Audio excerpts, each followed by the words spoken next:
तो इन्होंने ऐसी साधनाएं की, परमात्मा मिले नहीं, आखिर में निराकार की थ्योरी बनाकर समाज में पेश कर दी, जबकि वो साकार है, सब भगवान साकार है, शरीर है, मनुष्य सदृश है। अब कहने का भाव यह कि ये कहता कि सर्व धर्मान परित्यज माम, मेरे सतर की सब पूजाएं मुझे छोड़ दे, उसकी शरण में जा। व्रत माने जाना होता है, आना नहीं होता। तो फिर मैं तुझे सब पापों से मुक्त कर दूंगा, तुझे मैं अपना बंधुआ मजदूर नहीं रखूंगा, मेरा अकाउंट कर दे पूरा। तो इसका हिसाब मन परमात्मा करवा देगा और फिर हम आगे चलेंगे। फिर क्या होगा कि जैसे सतनाम 2 अक्षर के मंत्र हैं, अब 2 अक्षर का दूसरा जो मंत्र है, इस सतनाम का प्रथम मंत्र, हम इसको त्रिकुटी पर अकाउंट होगा इसका हमारा। और जो पहले मंत्र आपको 7 मंत्र दे रखे हैं, ये इसलिए दिए जाते हैं कि क्योंकि आप बहुत युगों से यहाँ अपना कति कंडम हो लिए, इस युग में आए हो, इन संतों के पास जीवन व्यर्थ कर लिया, आपके पाप इतने जबरदस्त हो गए। कई भक्त तो नाम लेते हैं क्योंकि एकदम विश्वास नहीं होता, ज्ञान वो सुन नहीं पाते। अगर पक्का विश्वास करके कि कबीर इज गॉड और आप आ जाओ, नाम ले लो, सब त्याग दो, मर्यादा सब पुरानी पूजाएं, गारंटी देता ये दास्ता है कति कैंसर का बाप हो तुरंत ठीक हो जाएगा।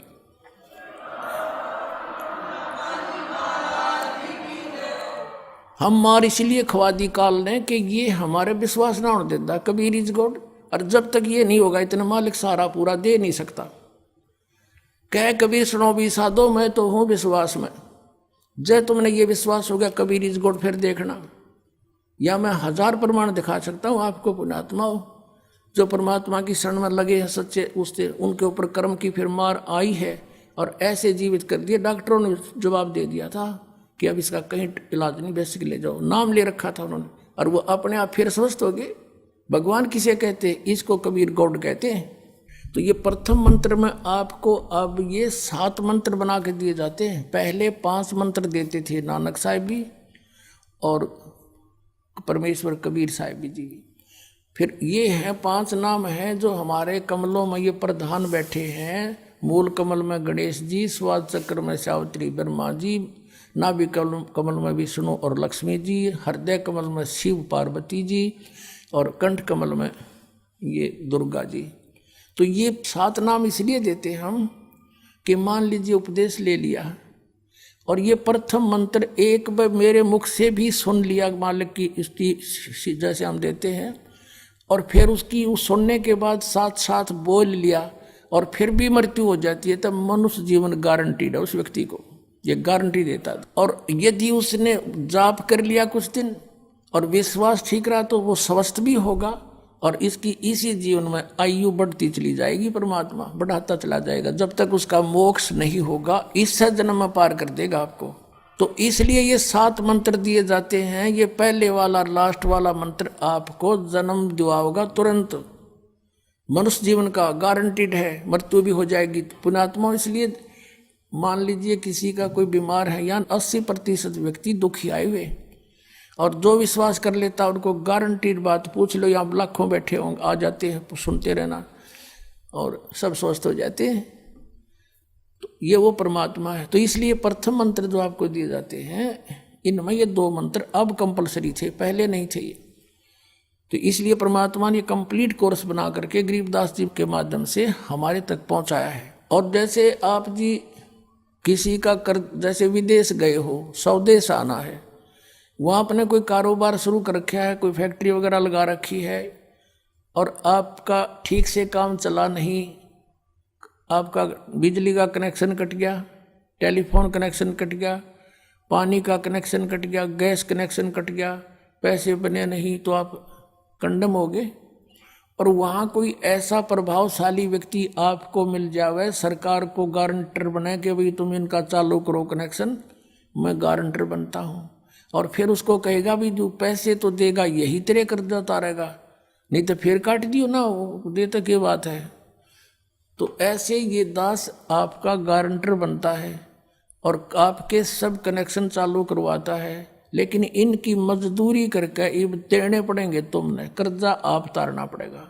और परमात्मा जो है कुछ अपने कोटे से भी आपको पैसे देता, क्योंकि आप चला ही नहीं सकते अपनी फैक्ट्री को बगैर थोड़ा बहुत और सारा ना मिल रहा कहीं से, तो वो बगैर आपके वैसे सब्सिडी समझ लो ऐसे देता है।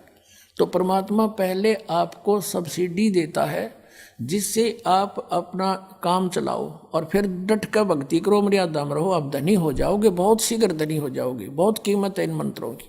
इन भगवानों के जो 5 प्रधानों से आपने मुक्त होना है, त्रिकुटी पर जब जा सको हो उस समय पहुंच पाओगे जब इनसे आप अपना नो डू सर्टिफिकेट ले लोगे।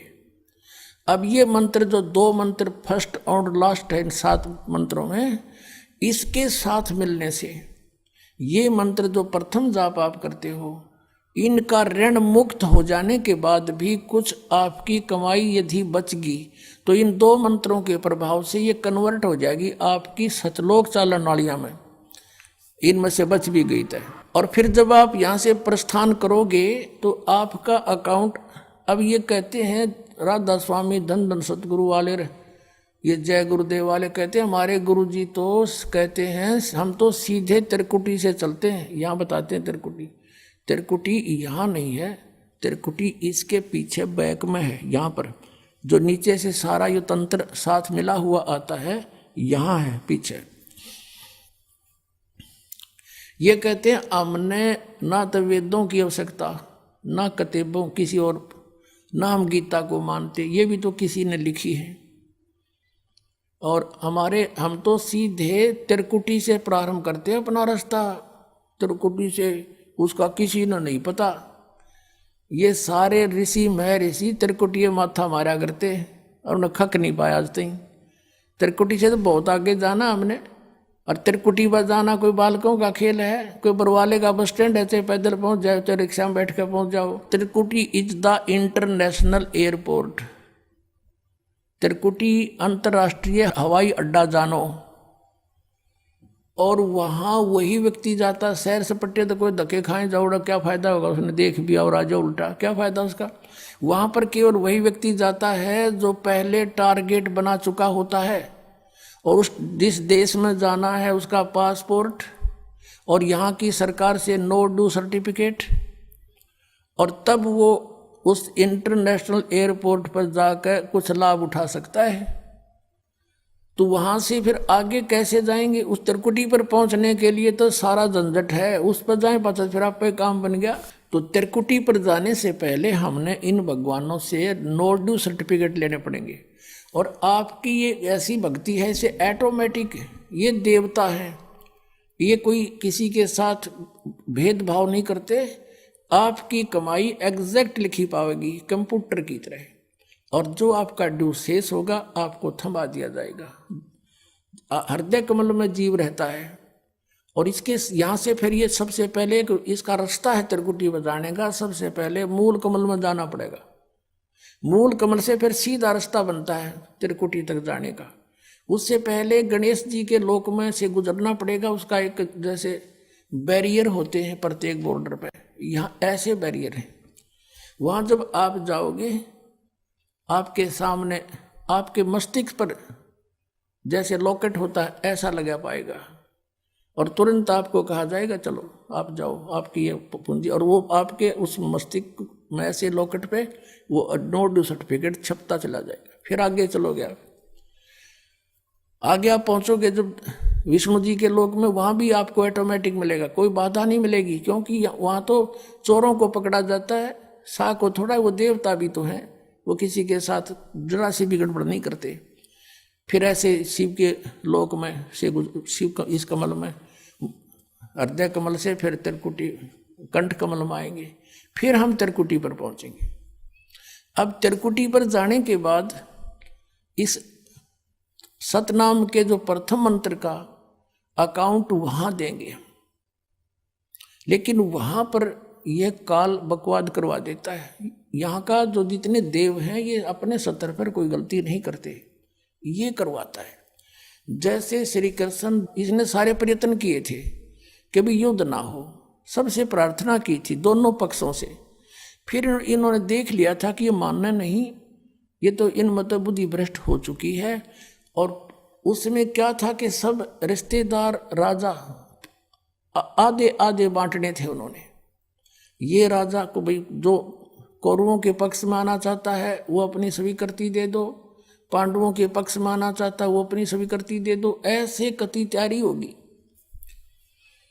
तब श्री कृष्ण जी ने सोचा भाई अब ये तो मेरा भी नंबर आओगा, मैं भी राजा हूं और मैं पांडवों का रिश्तेदार, क्योंकि श्री कृष्ण की बहन अर्जुन का ब्याह रखी, रिश्तेदारी पक्की, और उधर से वो चाचे ताऊ थे, कोई अलग नहीं। तो श्री कृष्ण जी ने यहां तक कह दिया कि भी एक तरफ तक मैं हूंगा, एक तरफ मेरी सेना होगी, अब मांग लियो जिसको मांगना हो। और यहां तक भी कह दिया कि मैं हथियार नहीं उठाऊंगा। अब पांडव तो मुंह धो रहे थे श्री कृष्ण पे कि सर्वशक्तिमान है, ये जो हमारी तरफ पक्ष में हो गया तो अकेला ही बहुत है। तो फिर पांडव घबरा गए थे। पांडवों ने यहां तक कह दिया था प्रभु हमें 5 गांव दिवा दो, हम युद्ध नहीं करेंगे। वो नहीं मानना था, फिर भी छोड़ो इस बात को, हम आगे लेंगे। तो फिर जब महाभारत का युद्ध हुआ, अब श्री कृष्ण ने हथियार उठाया, पहिया उठा लिया रथ का, उसको अपनी शक्ति से सुदर्शन चक्र बना दिया और उसने बहुत लाखों लोगों को काट डाला। अब ये अपने सत्र पर गलती नहीं करते ये देवता, जब तक ये न्यूट्रल रहते हैं। और जब इस काल ने इन पर प्रभाव किया, अंदर प्रवेश कर गया इसके काल, श्री कृष्ण के पाप को बनवा दिए इसके, और सुदर्शन चक्र उठवा दिया और झूठा बना दिया, वह प्रतिज्ञा भंग करवा दी। ऐसे ये त्रिकुटी पर जाकर चाल चाल है, यहां तक नहीं बोलता ये। अब वहां ये कोशिश करता है कि इसको यहां उलझा दूं। उससे पहले बहुत सी ऐसी बहुत से वहां पर त्रिकुटी तो एक बहुत बड़ा सांग है, बहुत बड़ा प्लेटफार्म है, और वहां पर कहीं पर डांस हो रहे हैं, कहीं पर दुकानें लगी हैं, औरतें खड़ी हैं, नाच रही हैं, कोई अर्धनग्न शरीर में खड़ी हैं, और बहुत से वैसे सुंदर सुंदर खड़े हाथी सजे हुए। तो ये जीव वहां जाकर बिचल जाता है। सब ये नकली गुरु भी वहीं खड़े हैं, नकली गुरुओं का रूप बनाकर तो काल आता है, और अपने असली गुरु का रूप बनाकर परमात्मा आते। इस दास के रूप में आपको त्रिकुटी पर उपलब्ध होंगे परमात्मा। तो वहां क्या होगा कि कई बार ये काल भी परमात्मा यानी असली गुरु का रूप बनाकर खड़ा हो जाता है। तो सबसे पहले आप क्या करोगे, प्रणाम जब करोगे गुरुदेव को, ये स्वभाव तो आपका यहाँ बना ही दिया जाता है, गुरु जी दिखे दंडवत करोगे। दंडवत करते समय एक सतनाम का सुमरण अवश्य करना होता है। 1 सेकंड, ये 10 सेकंड मुश्किल से लगती हैं। श्वास उस श्वास का सिमरण करें प्रणाम करते समय, और उठकर जब देखोगे यदि परमात्मा होंगे तो एज इट इज पाओगे, और जय काल होगा दास के रूप में तो उसका स्वरूप बदला पाओगा, ऊपर का कपड़ा हटा पाओगा, उसका असली सूरत मिल जाएगी, तो आप वहां से बच जाओगे। अब फिर क्या होगा कि फिर तुम जैसे यहाँ आप देखते हो गुरु जी आगे सारे पीछे पीछे हो लेते हो, तो वहाँ जब मृत्यु होगी आपको स्वप्ना सा दिखेगा।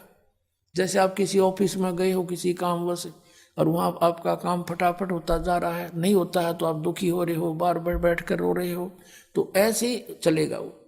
तो वहाँ जाते ही जब आपको गुरुजी दिखेंगे, आप एकदम इसी स्वभाव से जो आपकी यहाँ रिहर्सल हो रही है, आपके अंदर जो आस्था कसक पैदा हो रही है, ये वहाँ काम आओगी आपके। तो ये सब रिहर्सल यहाँ कराई जा रही है कि गुरु को परमात्मा जानकर ये सब क्रियाएं करो, तो वहाँ ये आपके काम आऊँगी, वहाँ अपने यूज होंगी ये सारी फार्मूले। तो जब आपको ये पक्का हो गया कि ये है गुरुजी, फिर आपको लेकर के धर्मराज के दरबार में परमात्मा जाएंगे इस दास के रूप में, और धर्मराज से कहेंगे जी इसका हिसाब कर दो, भगवान का आदेश है, आप लो अपना ये एक इसकी कमाई जो तुम्हारे सत्र की वो प्राप्त करो।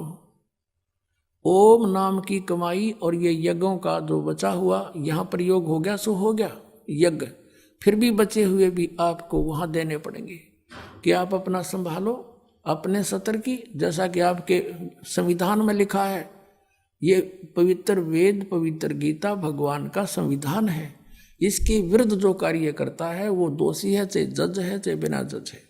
तो यहाँ का न्यायाधीश बहुत समझदार है, उसने वो सब समझता है। परमात्मा याद दिलाता है 18वें अध्याय के 66वें श्लोक में लिखा है, सर्वधर्मान परित्यज्य माम एकम शरणं व्रज।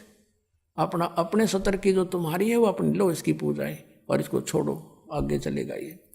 तो वहाँ सतनाम के प्रथम मंत्र का जाप हम वहाँ देंगे, यज्ञ दे देंगे, फिर ये वहाँ से चलेगा। फिर वो आगे जागा तो पार ब्रह्म के लोक से हमने पार होना है। वहाँ पर सतनाम के दूसरे मंत्र की कमाई जो श्वास उश्वास से की हुई है, ये उसके दरबार में जाकर अक्षर पुरुष यानी परब्रह्म के लोक में जाकर के उसको देंगे, वो आगे जाने अलाउड कर देगा। उसके 7 ब्रह्मांडों से पार होना हमें सहयोग देगा, वहां से वो वहां तक जाने का उस टैक्स के बदले में।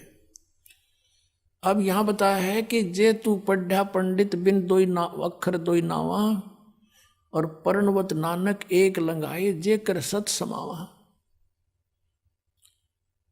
अब ये 2 अक्षर का नाम जो सतनाम है, ये हमें भंवर गुफा तक पहुंचा देगा। भंवर गुफा है, जैसे अभी तक हमने 10 द्वार सुने थे, तो यहाँ परमात्मा ने गरीबदास साहिब जी के माध्यम से कहा है कि 12 मद मैल मठ बोरे बहुर ना दे धरे रे।